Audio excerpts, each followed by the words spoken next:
हम लोग संसद का सत्र बनाने की बात कर रहे हैं। इन्होंने तो विंटर सेशन भी खत्म कर दिया। रेडियो पर अपने मन की बात करते हैं, लोगों के मन की बात कब सुनो?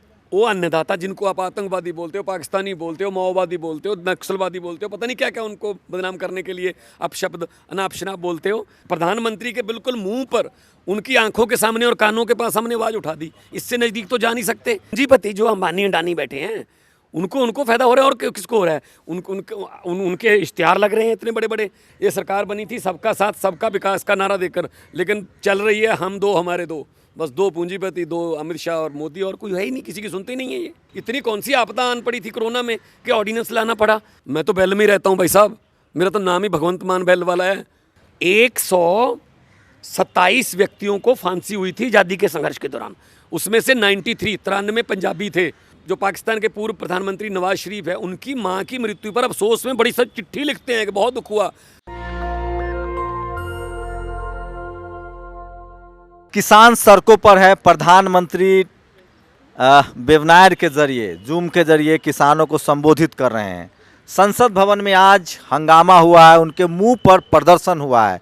प्रदर्शन करने वाले सांसद भगवंत मान मेरे साथ हैं, आम आदमी पार्टी के सांसद हैं, पंजाब से आते हैं।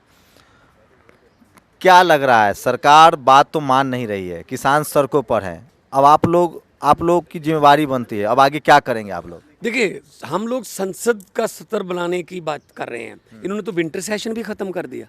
एक दिन का स्पेशल सेशन मांग रहे थे हम तो, लेकिन विंटर सेशन पूरा ही खत्म कर दिया। प्रधानमंत्री कहीं मिलते नहीं हैं, किसी को मिलते नहीं हैं, वन वे बात करते हैं, रेडियो पर अपने मन की बात करते हैं। लोगों के मन की बात कब सुनोगे? तुम्हारे मन की बात तो पूरी कर दी प्रधानमंत्री जी, 2 बार प्रधानमंत्री बना के आपको, लेकिन लोगों के मन की बात तो सुनो, किसान के मन की बात सुनो। किसान से मिलने जाते हैं कच्छ में, गुजरात में, अपने चुनिंदा 5-7 किसान जो जिनमें से आधे से ज़्यादा किसान भी नहीं हैं, तो उनसे मिलते हैं। लेकिन उनके बिल्कुल बगल में, उनके, मैं कहूँगा कि उनके द्वार पर किसान जो हैं वो कानूनों को वापस लेने की मांग के लिए ठंड में ठिठुर रहे हैं, मर रहे हैं, उनको नहीं मिलते।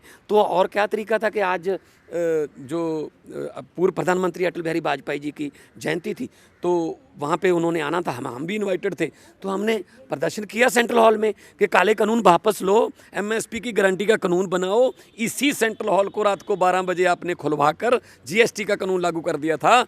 तो एक दिन के लिए इसी सेंट्रल हॉल में ज्वाइंट सेशन बुला के इन कानूनों को वापस ले लो। आप लोग कह रहे हैं ये बात, प्रधानमंत्री आज वन वे कम्युनिकेशन उन्होंने कहा कि आप लोग भड़का रहे हैं किसानों को, आप लोग राजनीति कर रहे हैं।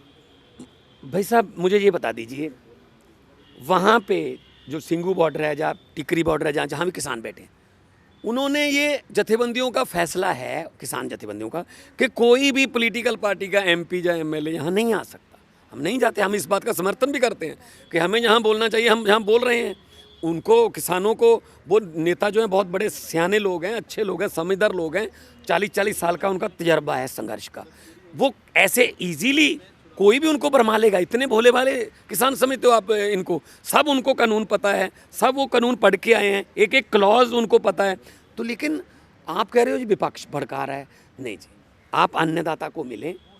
वो अन्नदाता जिनको आप आतंकवादी बोलते हो, पाकिस्तानी बोलते हो, माओवादी बोलते हो, नक्सलवादी बोलते हो, पता नहीं क्या क्या उनको बदनाम करने के लिए अपशब्द अनाप शनाप बोलते हो, वो अन्नदाता है जिनके अपने बेटे पाकिस्तान और चाइना के बॉर्डर पर देश की रखवाली कर रहे हैं। उनके मन पे क्या बीती होगी कि हमारे घर वालों को देशद्रोही कहा जा रहा है। लेकिन आप लोग डरते क्यों हैं? अगर राजनीति किसान पर भी करने की आप लोग हिम्मत नहीं रखते हैं, तो आप लोग बैकफुट पर खेल रहे हैं। नहीं, हम तो फ्रंट फुट पे हैं। अब इसके प्रधानमंत्री के बिल्कुल मुंह पर, उनकी आंखों के सामने और कानों के पास हमने आवाज उठा दी। इससे नज़दीक तो जा नहीं सकते, ठीक है ना? हम फ्रंट फुट हैं, और 4 महीने से आंदोलन पंजाब में चल रहा है। हमारे लाखों जो वॉलंटियर हैं वो खुद किसान हैं और किसान के बेटे और भतीजे बन के गए हैं। मैं भी एमपी बाद में हूँ, कलाकार बाद में हूँ, पहले किसान हूँ। जब पैदा हुए थे तो बचपन में तो विरसे में ट्रैक्टर, तवियाँ, हल, सुहागे मिले थे। हम 40-40 फुट गहरे ट्यूबवेल के गड्ढों में से निकल के आए हैं, हमें कोई डर नहीं है। सरकार के जो समर्थक है आरएसएस बीजेपी के, वो कह रहे हैं इनका नक्सली कनेक्शन है, ये लोग आतंकी हैं।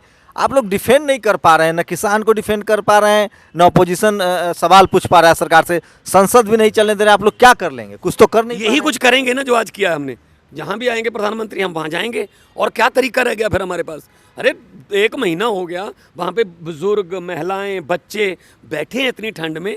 एक कुछ प्रधानमंत्री जी जो पाकिस्तान के पूर्व प्रधानमंत्री नवाज शरीफ है, उनकी माँ की मृत्यु पर अफसोस में बड़ी सच चिट्ठी लिखते हैं कि बहुत दुख हुआ। अरे भाई, ये अपने नागरिक हैं। खैर, आप ये तो पाकिस्तानी कह रहे हैं, पाकिस्तानी समझकर ही 30 से ज़्यादा मौतें हो चुकी हैं। उनके परिवार के बारे में भी 2 शब्द रोष के। रमेश भिदोरी ने कहा है, जो मेंबर ऑफ पार्लियामेंट है दिल्ली से, उन्होंने कहा कि ये लोग भांड है। यार, इनका क्या करें, जो खुद ही ऐसे लोग हैं, जो बीजेपी भ्रमित है, ऐसी मानसिकता वाले लोग इनके एमपी हैं, तो आप इजीली अंदाज़ा लगा सकते हैं। जब भी कोई कानून बनाते हैं, बवाल होता है, कहते हैं कानून बहुत अच्छे हैं, आपको समझाएंगे, चाहे वो जीएसटी हो, चाहे एनआरसी हो, चाहे वो नोटबंदी हो, चाहे खेती वाला। जी, आप कानून अच्छे हैं, आपको समझाएंगे। मुझे ये बता दीजिए मोदी जी कि इन कानूनों को रद्द करने का नुकसान किसको है? जब जिनके लिए आप कह रहे हो फायदेमंद है, वो कह रहे हैं जी हमें फ़ायदा नहीं चाहिए, वापस ले लो, तो ले लो। आप जाके वहाँ माफ़ी मांगो मोदी जी कि हमने आपके बारे में आतंकवादी ये वो कहा, हमारा मंशा जो है कानून बनाने की ये नहीं थी, अगर आपको लगता है ये गलत है, हम ये कानून वापस लेते हैं। इतनी सी बात। किसको फायदा होगा इस कानून से? प्रधानमंत्री कह रहे हैं किसान को फायदा होगा, आपको क्या लगता है? पूंजीपतियों को फायदा होगा। किसको? पूंजीपति जो अंबानी अंडानी बैठे हैं, उनको फायदा हो रहा है। और किसको हो रहा है? उनके इश्तिहार लग रहे हैं इतने बड़े बड़े कि हम ये नहीं करेंगे, ये करेंगे, ये नहीं करेंगे, ये करेंगे। तो इसका मतलब यही है कि ये जो इनके प्रिय पूंजीपति हैं, उनको फ़ायदा देने के लिए कानून बनाए जा रहे हैं। इतनी कौन सी आपदा आन पड़ी थी कोरोना में कि ऑर्डिनेंस लाना पड़ा, और इतनी ज़बरदस्ती वहाँ पे लोकसभा राज्यसभा में येस और नो के जरिए बिल पास करवा लिए। अब क्यों नहीं येस और नो के जरिए ये बिल रद्द हो सकते? यही तो किसान कह रहे हैं। संसद क्यों लगता है, क्यों कोरोना से ही रद्द हुआ है, कुछ और वजह आप देख रहे हैं? पश्चिमी बंगाल में जब अपना अमित शाह जी और पूरी इनकी फौज मंत्रियों की हज़ारों की भीड़ इकट्ठी करके रैली करती है, तब कोरोना बहुत साइलेंट है, और कानून वापस लेने के लिए 1 दिन का सेशन बुलाने के लिए कोरोना बहुत वायलेंट है। तो इससे तो ये पता चलता है ना, ये सरकार बनी थी सबका साथ सबका विकास का नारा देकर, लेकिन चल रही है हम दो हमारे दो, बस 2 पूंजीपति, 2 अमित शाह और मोदी, और कोई है ही नहीं, किसी की सुनते नहीं है। ये आरोप लग रहा है कि ये सिर्फ पंजाब के किसान हैं। हरियाणा पूरा बैठा है, छत्तीसगढ़ से आए हैं, उत्तराखंड, पश्चिम उत्तर प्रदेश, राजस्थान, तेलंगाना, महाराष्ट्र से चले हुए हैं। कौन कहता है ये पंजाब के किसान हैं? हाँ, पंजाब के किसान लीड कर रहे हैं। पंजाब ने तो आज़ादी के संघर्ष को भी लीड किया था। 127 व्यक्तियों को फांसी हुई थी आज़ादी के संघर्ष के दौरान, उसमें से 93 पंजाबी थे।